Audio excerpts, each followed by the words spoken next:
Assalamualaikum warahmatullahi wabarakatuh. Saya izin memperkenalkan diri.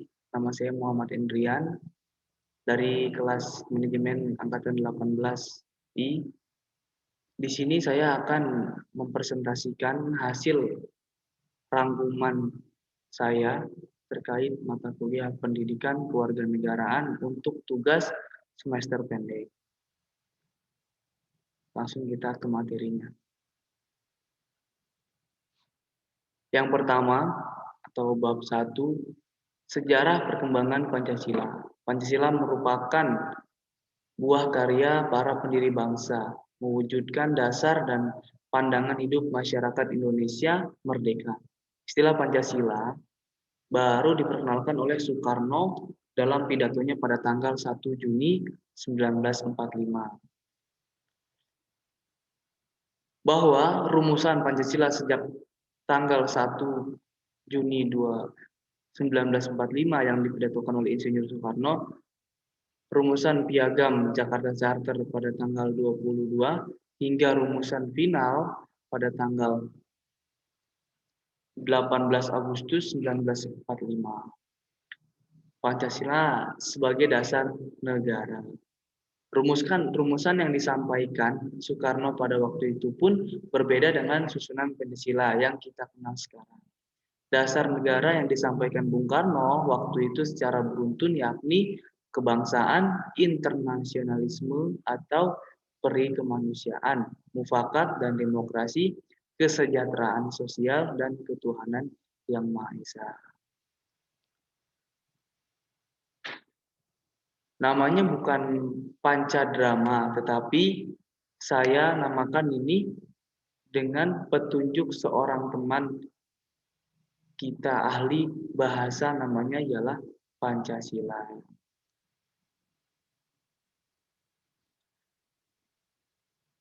Ini disampaikan ketika sidang BPU PKI.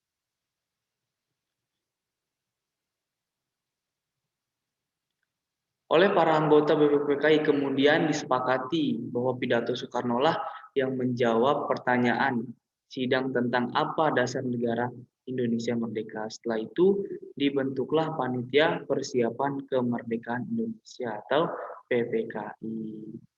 Jadi dengan adanya Pancasila, kita sebagai warga negara Indonesia jadi mempunyai dasar negara. Kita ulas kembali sebelumnya.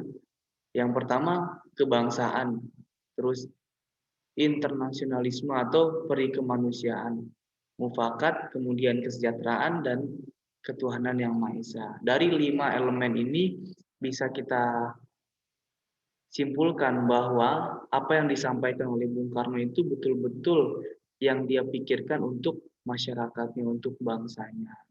Saling berkebangsaan, berperi kemanusiaan, apa yang disampaikan, apa yang menjadi hasil itu semuanya adalah mufakat ya, secara demokrasi dan kesejahteraan sosial, baik dari mulai segi kehidupannya, terus ekonominya dan sandang pangannya. Juga ketuhanan yang Maha Esa. Dengan adanya ini, kita sebagai warga negara Indonesia, di negara Indonesia ini khususnya, tidak hanya menganut satu agama saja. Ya. Semuanya itu mempunyai kepercayaan yang masing-masing. Artinya ketuhanan yang Maha Esa.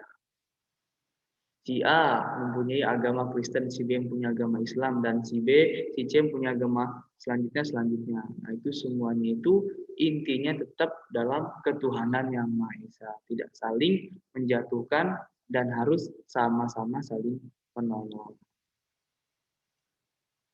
Kemudian di era pra-kemerdekaan dan setelah kemerdekaan, Pancasila adalah suatu ideologi dasar negara dan rumusan kehidupan bagi negara Indonesia. Setelahnya, sebelum atau pra-kemerdekaan dan setelahnya kemerdekaan, ternyata Pancasila ini sudah menjadi ideologi dasar negara dan sebuah rumusan di kehidupan bagi negara Indonesia.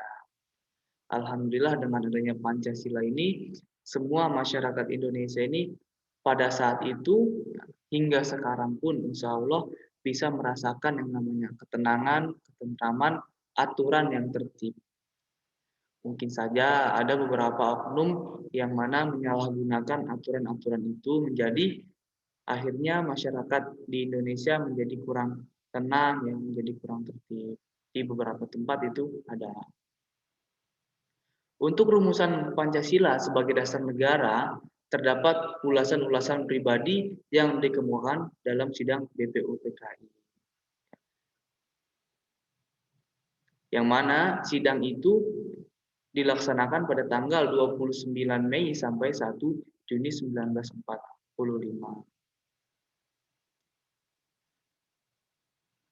Kemudian selanjutnya Pancasila sebagai sistem filsafat atau etika.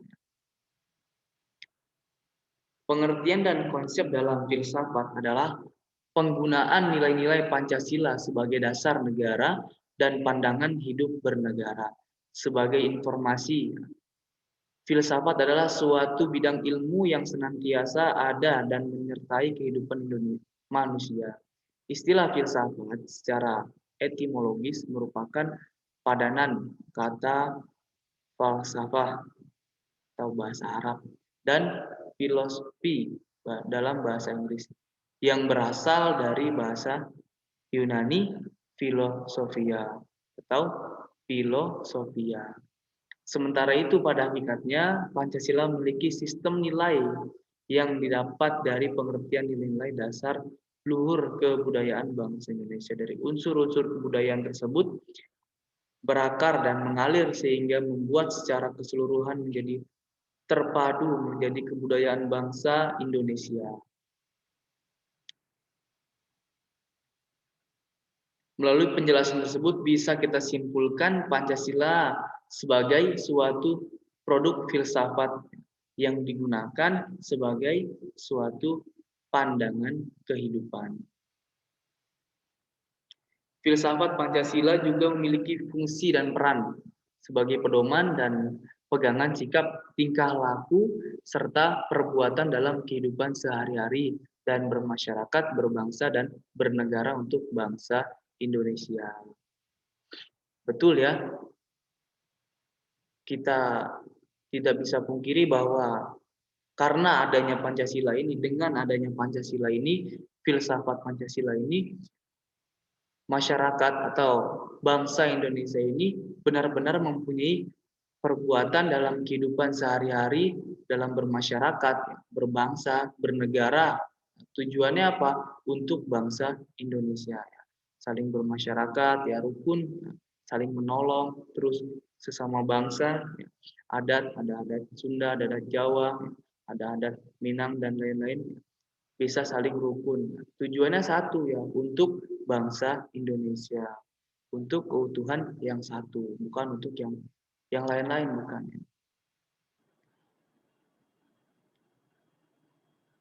Insinyur Soekarno, menurut Insinyur Soekarno, Pancasila merupakan filsafat asli dari Indonesia yang diambil dari budaya dan tradisi Indonesia dan diakulturasi budaya India atau Hindia, Hindu Buddha, Barat Kristen, dan Arab Islam. Menurut Soeharto, filsafat Pancasila mulai mengalami perubahan melalui para filsuf yang lahir dari Dikbud.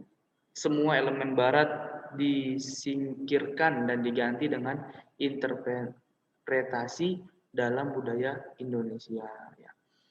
Benar ya, betul sekali ya. Dengan adanya Pancasila ini, budaya yang tadinya di Indonesia mengikuti elemen kebarat-baratan ya, kita jadi mempunyai diri kita sendiri ya. Kita mempunyai ciri khas kita sendiri bahwa kita ini adalah bangsa Indonesia.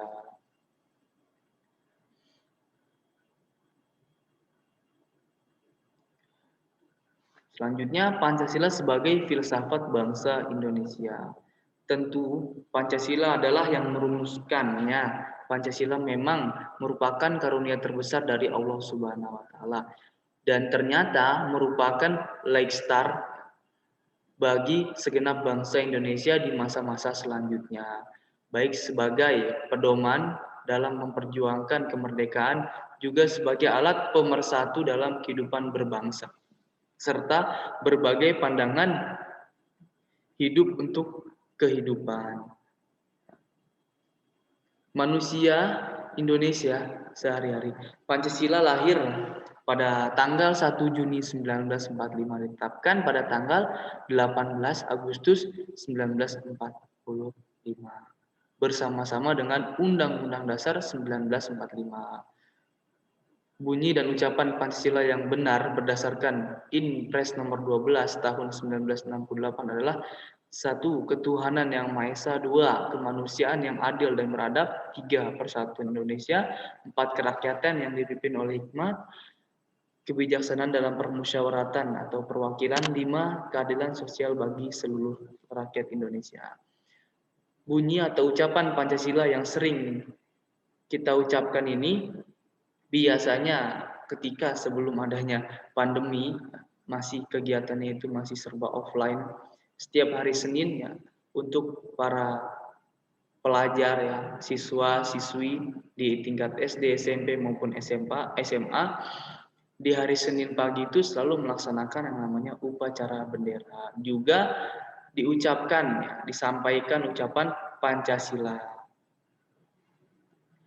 Sejarah Indonesia telah mencatat bahwa di antara tokoh perumusan Pancasila itu ialah Muhammad Yamin atau Mr. Muhammad Yamin, Profesor Mr. Supono, dan Insinyur Soekarno. Nah, jadi tiga orang ini adalah tokoh perumusan Pancasila.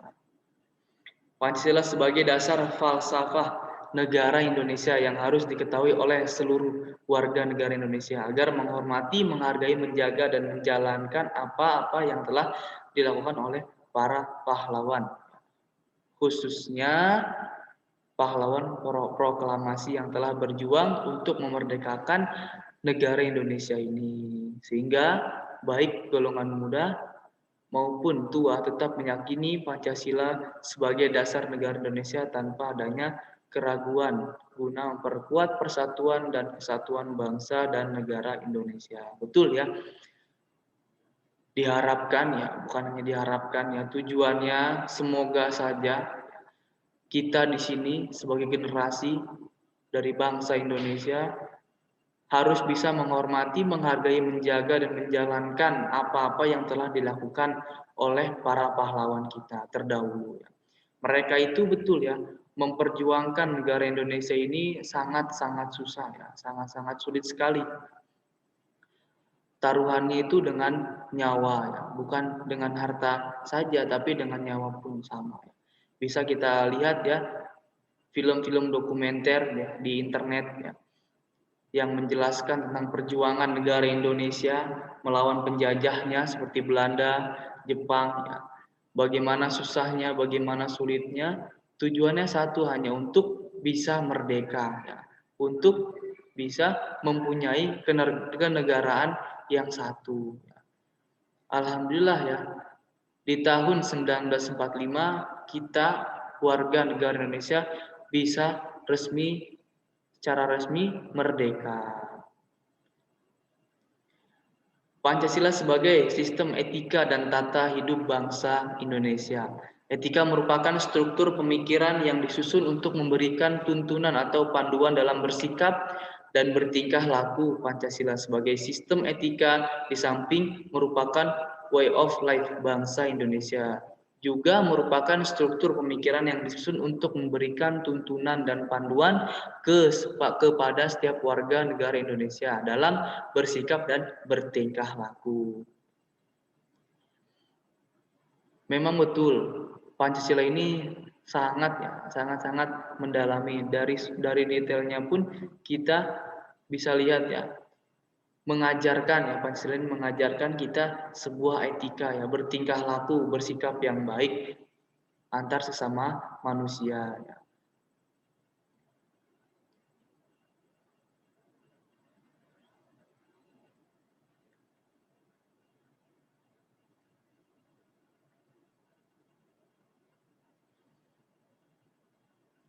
Pancasila dan filsafat agama. Pendiri negara Indonesia nampaknya menentukan pilihan yang khas dan inovatif tentang bentuk negara dalam hubungan dengan agama. Dengan melalui pembahasan yang sangat serius, disertai dengan komitmen moral yang sangat tinggi, sampailah pada suatu pilihan bahwa negara Indonesia adalah negara yang berdasarkan atas ketuhanan yang Maha Esa, mengingat kekhasan unsur-unsur rakyat dan bangsa Indonesia yang terdiri atas berbagai macam suku, ras, agama, dan budaya. Nampaknya founding father kita sulit untuk menekankan begitu saja bentuk negara sebagaimana yang ada di dunia. Jadi kalimat ketuhanan yang Maha Esa mengingatkan ya kepada kita bahwa kita ini adalah bangsa Indonesia yang terdiri dari berbagai macam etnis ya, dari mulai suku, ras, agama, dan budaya. Dan yang betul ya, sekarang ini pada tahun ini ya bisa kita rasakan ya, bisa kita lihat ada dari suku Sunda, dari suku Jawa, suku Minang, suku Batak, suku Dayak, ya banyak ya. Tapi tetap ya kita merupakan ya, ketuhanan yang Maha Esa. Pancasila sebagai pandangan hidup bangsa berpangkal pada suatu keyakinan bahwa alam semesta beserta isinya sebagai suatu keseluruhan yang terjalin secara harmonis adalah hasil ciptaan Tuhan yang Maha Esa. Mengingatkan lagi ya bahwa Pancasila ini ya mempunyai pandangan hidup bangsa ya. Jadi kita diingatkan bahwa kita harus bisa selalu harmonis ya. Jangan merasa kita sombong ya. Apa-apa yang diberikan itu semuanya adalah dari ciptaan Tuhan yang Maha Esa. Manusia adalah salah satu makhluk ciptaan Tuhan dan akan kembali kepadanya. Karena itu, bertakwa dan mengabdi kepada Tuhan yang Maha Esa adalah suatu kewajiban manusia sebagai makhluk ciptaannya. Manusia sebagai makhluk ciptaan Tuhan adalah makhluk yang bermasyarakat, artinya manusia memerlukan manusia lainnya untuk hidup bersama dalam memenuhi kebutuhan hidupnya. Dalam kebersamaan itu manusia dikodratkan memiliki kepribadian yang berbeda. Manusia yang satu dengan yang lain. Intinya kita tidak boleh ya merasa sombong ya, kita tidak boleh merasa polos sendiri. Ya. Kita adalah makhluk sosial ya. Kita saling memerlukan satu sama lain. Jadi harus saling tolong menolong. Pancasila sebagai ideologi adalah pandangan atau nilai-nilai leluhur budaya dan religius yang digunakan bangsa Indonesia. Hal itu berarti setiap nilai-nilai yang terkandung dalam Pancasila harus diterapkan dalam kehidupan sehari-hari. Ideologi merupakan gabungan dari bahasa Yunani, ideus dan logos, yang berarti tujuan, cita-cita, sudut pandang, pemikiran, dan pengetahuan. Ideologi merupakan seperangkat ide atau keyakinan yang menentukan cara pandang seseorang untuk mencapai tujuan dengan berdasar kepada pengetahuan. Sementara Pancasila berasal dari bahasa Sanskerta yang terdiri dari dua kata, yaitu panca yang berarti 5 dan sila yang berarti prinsip atau asas. Makna ideologi Pancasila tak hanya berkedudukan sebagai dasar negara, tetapi juga sebagai ideologi nasional bangsa Indonesia. Pancasila ialah sebagai ideologi yang mempunyai makna. Yang pertama, nilai-nilai yang tercantum di dalamnya Pancasila itu menjadi cita-cita normatif penyelenggara bernegara. Nilai-nilai yang tercantum di dalamnya Pancasila ini merupakan nilai yang disepakati secara bersama oleh Karena itu, menjadi satu di antara sarana dalam pemersatu atau integritas masyarakat Indonesia.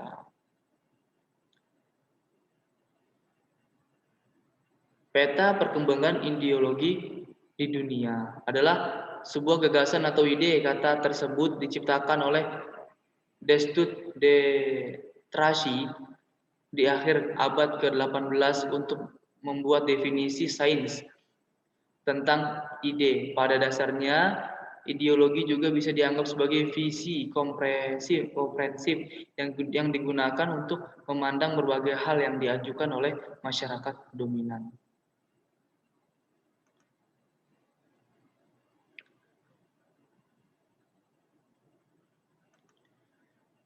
Tujuan dari dibuatnya ideologi adalah untuk menawarkan perubahan melalui proses pemikiran yang normatif.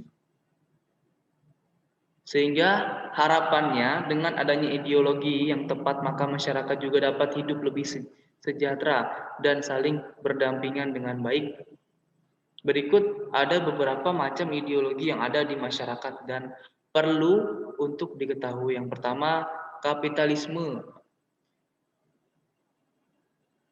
Paham atau ideologi kapitalisme adalah meyakini bahwa pemilik modal dapat melakukan berbagai usaha untuk meraih keuntungan sebesar-besarnya.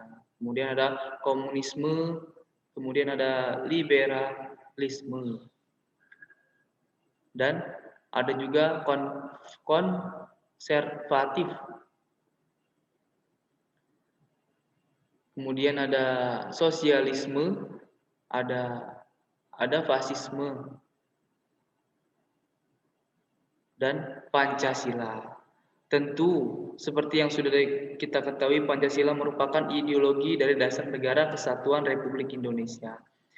Pancasila berasal dari kata panca, ya, yang artinya 5, dan sila yang berarti artinya asas atau prinsip. Landasan utama Pancasila sebagai ideologi negara Indonesia. Indonesia merupakan salah satu negara di dunia yang memiliki beragam ras, suku, adat, dan agama. Dengan keberagaman tersebut pasti menimbulkan banyak perbedaan di Indonesia. Dengan perbedaan tersebut, Indonesia tidak langsung menyatakan menjadi satu kebangsaan, namun terpisah-pisah menjadi beberapa suku masing-masing mempunyai banyak perbedaan, dan keberagaman bukan merupakan hal yang mudah bagi sebuah bangsa bila bangsa tersebut tidak menyikapinya dengan benar. Betul ya? Tidak mudah ya kita menyatukan yang banyak rasnya, terus berbeda suku, berbeda adat, dan berbeda agama, tidak mudah untuk disatukannya. Tapi dengan adanya landasan Pancasila di bangsa kita ini, Indonesia ini bisa benar-benar menjadi satu. Pancasila merupakan ideologi dari negara Indonesia. Pancasila sebagai dasar yang berlaku di Indonesia memiliki banyak nilai yang terkandung di dalamnya. Yaitulah, yang pertama ketuhanan Yang Maha Esa, ya.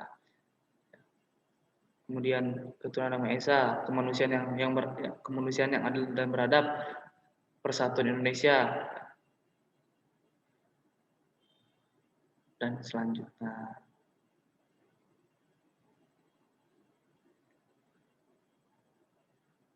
Tangan ideologi Pancasila dalam konteks globalisasi.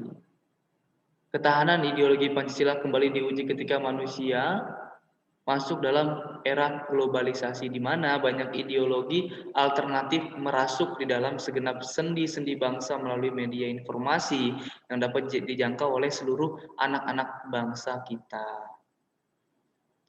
Bahwa Pancasila sejatinya merupakan ideologi terbuka, yakni ideologi yang terbuka dalam menyerap nilai-nilai baru yang dapat bermanfaat bagi keberlangsungan hidup bangsa. Namun di sisi lain diharuskan kewaspadaan nasionalisme terhadap ideologi baru.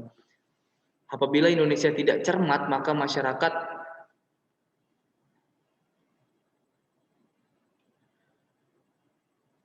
akan cenderung ikut arus ideologi luar tersebut, sedangkan ideologi asli Indonesia sendiri yakni Pancasila malah terlupakan, baik nilai-nilai maupun implementasinya dalam kehidupan sehari-hari.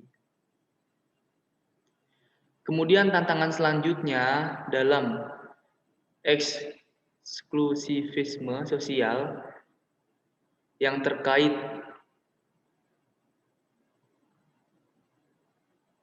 arus globalisasi yang mengarah kepada menguatnya kecenderungan politisasi identitas, gejala polarisasi dan fragmentasi sosial yang berbasis SARA.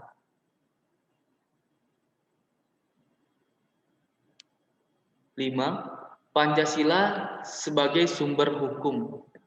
Pancasila sebagai sumber hukum dari segala hukum di Indonesia. Dalam kedudukannya sebagai ideologi bangsa Indonesia, Pancasila menjadi sumber dari segala sumber hukum.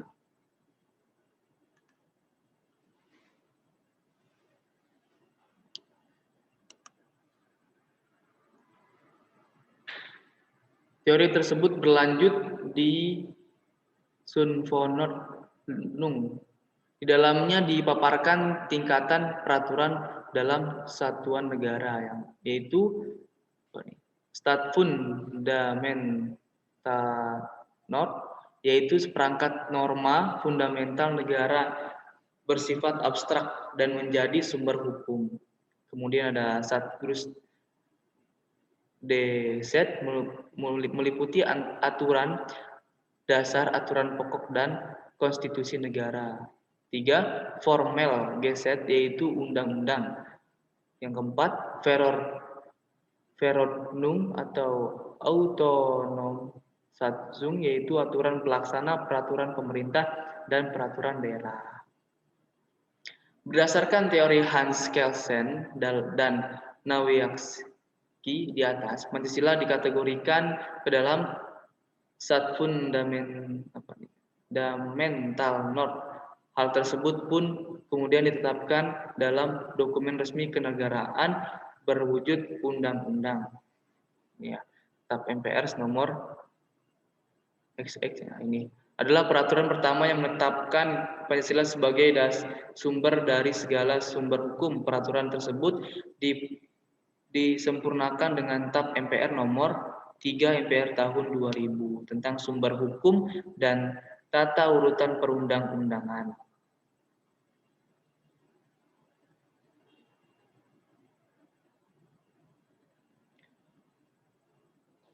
Sebagaimana diketahui bahwa dalam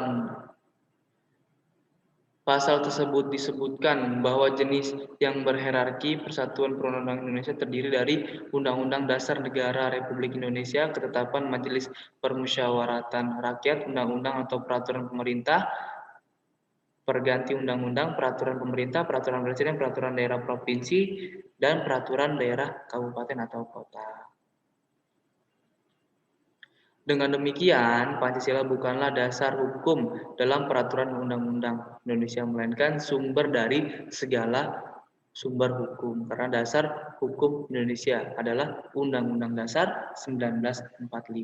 Nah, jadi Pancasila adalah sumber dari segala hukum dan dasarnya hukum di Indonesia adalah Undang-Undang Dasar 1945. Tantangan hukum Pancasila di masa yang akan datang. Kemudian tantangan selanjutnya adalah eksklusivisme sosial yang terkait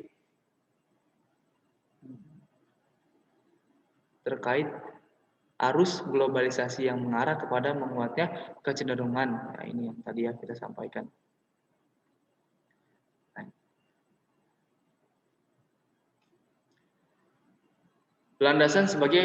Pancasila sebagai landasan pengembangan ilmu.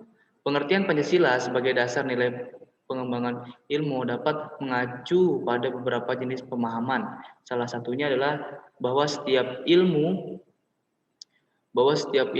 pengetahuan dan teknologi dikembangkan di Indonesia haruslah tidak bertentangan dengan nilai-nilai yang terkandung dalam Pancasila. Nilai keutuhan sebagai dasar pengembangan ilmu pengetahuan harus tetap menjadi keseimbangan antara rasional, irasional, keseimbangan antara akal, ras, dan kehendak.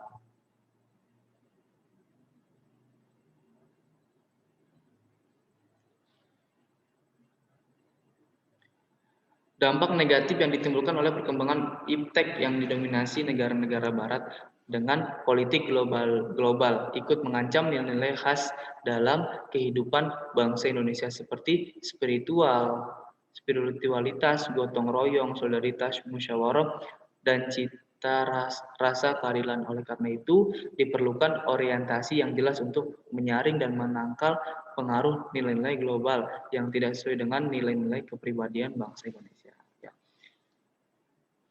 Insya Allah itu ya yang bisa saya sampaikan